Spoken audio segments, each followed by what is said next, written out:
This is a significant moment in the history of Manchester United. A formal bid has now been submitted for the club to end the ownership of the Glazers, and it has come from the chairman of the Qatar Islamic Bank, and it is Sheikh Jassim bin Hamad Al Thani. And this is something that Sky News has been revealing throughout the day, the fact his father, the former Qatari Prime Minister, was involved in putting together this bid. His father, Sheikh Hamad bin Jassim, known as HBJ, he has a lot of investments already in London, in Connaught hotels, in property around Hyde Park, a very notable investment figure. And Sky News revealed that earlier today his involvement in this bid. And we do have a statement from the bidders now. It says, Sheikh Jassim bin Hamad Al Thani today confirmed his submission for a bid for 100% of Manchester United Football Club.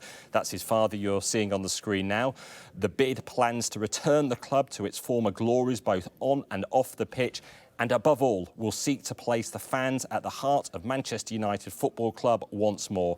The bid will be completely debt-free via Sheikh Jassim's 9-2 Foundation, which will look to invest in the football teams, the training centre, the stadium and the wider infrastructure, the fan experience and the communities the club supports.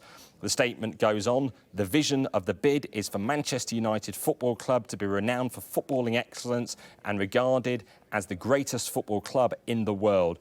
More details of the bid will be released when appropriate, if and when the bid process develops. Now, some details on Sheikh Jassim. He was educated here in Britain at the Sandhurst Royal Military Academy. He graduated as an officer cadet, and he's been chairman of QIB, one of the main banks in Qatar, as well as having board roles at other clubs. He's born in 1982. We're told he's a lifelong Manchester United fan, and you know, above all, it's all about trying to regain the glories of Manchester United Football Club. It was in November that the owning Glazer family announced they were going to put the club up for sale, open to outside investment at the club they've owned since 2005, a period marked by fan dissent over the debt they loaded onto the club, and indeed the underinvestment as they see it in recent years, not only in the squad but the stadium, as they've gone 10 years without winning the Premier League title.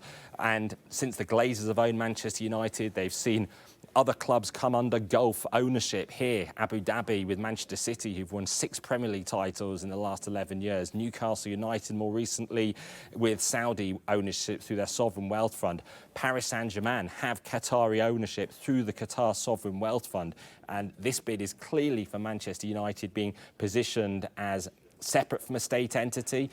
The fact it's through the QIB chair, although many of the cash flows do ultimately flow back to the Emir of Qatar in this very wealthy country. And the reason to keep it separate, or to be nominally separate, is because UEFA regulations, European football rules, do prevent two clubs controlled by the same investors nominally coming up against each other in competitions like the Champions League.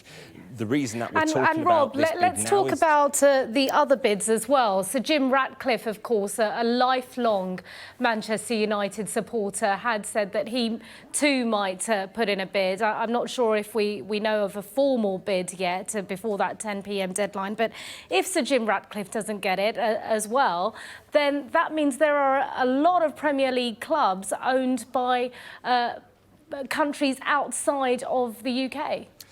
Yeah, already more than half of the Premier League clubs are owned by international investors, really a reflection of the Premier League's international appeal, with overseas television income, including from Comcast, the owners of Sky News, now exceeding that from domestic broadcasters like Sky. So it's a sign of that international growth. And we are waiting to see just what happens ahead of this 10 p.m. deadline that the Rain Group, the investment bank leading the search for investment for the Glazer family, set. Which bids come in by then? The first declared bid was from Sir Jim Ratcliffe, the chairman of INEOS, the petrochemicals giants, a lifelong Manchester United fan himself. That was almost a month or so ago. He announced his interest. We've heard nothing today ahead of that deadline, whether a bid has been put in. And perhaps a lot will, of course, come down to the price. But the largest bid will be the one we'd expect expect the Glazers might take if they choose to accept, if the price is right, because there is no figure on this bid from the Qatari end of things. I'm told that they're only now able to sort of perhaps get full access to some of the books of the club to actually get a sense what the club might be worth. But certainly the sense is it would take a bid of more than £5 billion perhaps to get control of Manchester United.